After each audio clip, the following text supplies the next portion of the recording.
আসসালামু আলাইকুম। আজকে আমি সরিষা বাটা দিয়ে সিম রান্না করব।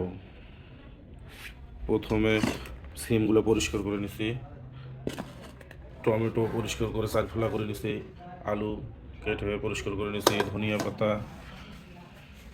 পেঁয়াজ কুচি, কাঁচামরিচ, রসুন কুচি। তারপর চুলের মধ্যে কড়াইটা বসিয়ে দিয়ে সিমগুলো দিয়ে দেবো, তারপর আলুগুলো দিয়ে দেবো, তারপর কাঁচামরিচ, তারপর পেঁয়াজ কুচি দিলাম, রসুন কুচি, লবণ, পরিমাণ মতো লবণ দিবেন, হলুদ গুঁড়া, গুঁড়া মশলা, সয়াবিন তেল, তারপর দেবো সরিষা বাটা।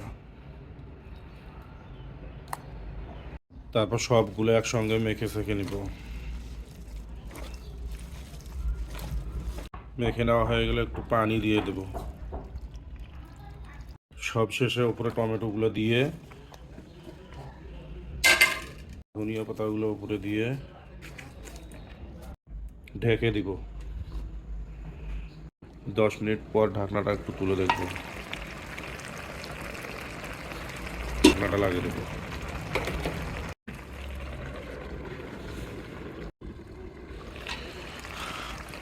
আমার সিমের তরকারি রান্না শেষ। একটু আমি ঝোল বেশি রাখছি, অনেক মানুষ খাবে তো তাই।